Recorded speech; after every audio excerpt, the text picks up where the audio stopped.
We are committed to getting you answers. Your road submissions let us know that we need to look into problems with Highway 14 right there here in Greenville County. It's in Greer and it's right by GSP Airport, so it's busy. Drivers say the bad conditions are between Johns Road and Gibbs Shoals Road. And here's what it looks like. Anyone who has driven out there can tell you it is rough and it really does a toll on your car. Fox Carolina's Teresa Bowles has the worst part of this stretch.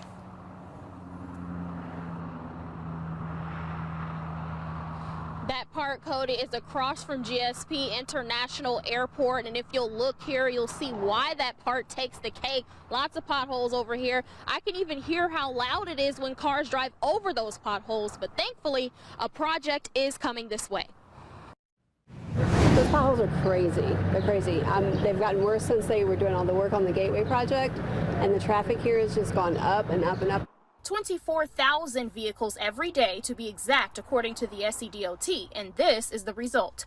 It's very rough, especially if you're in the right lane headed south. You know that there's a lot of patches in the road, and some of those patches are starting to tear up. I drove southbound on Highway 14. This is what Ryan Flowers is talking about. The patches are like a checkerboard, and the drive, it feels like is like you're you're jittering because it's just constant banging over the potholes. Will Lonis owns Pleasant Grove Baptist Church right off the highway. The members go through this to get to service.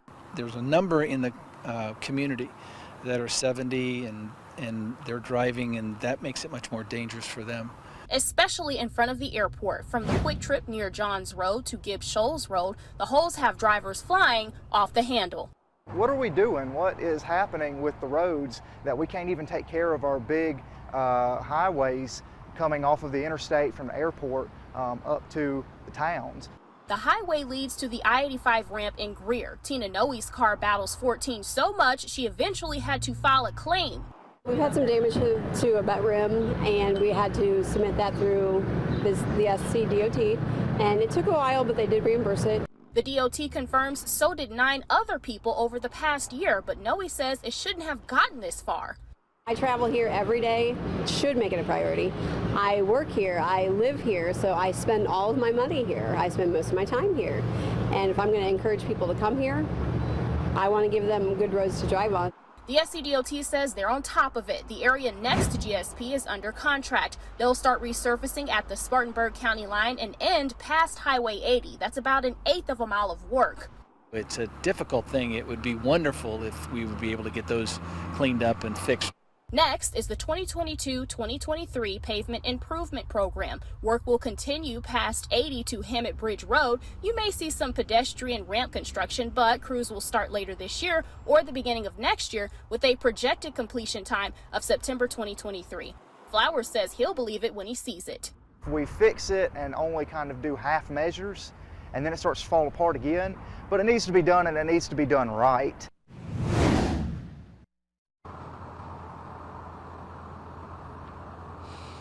Now, Highway 14 is also a part of a larger project that includes about 3 roads, and 14 is last on that list. So I'll have to check back in 2023 to see how that turns out. Live in Greer, Teresa Bowles, Fox Carolina News.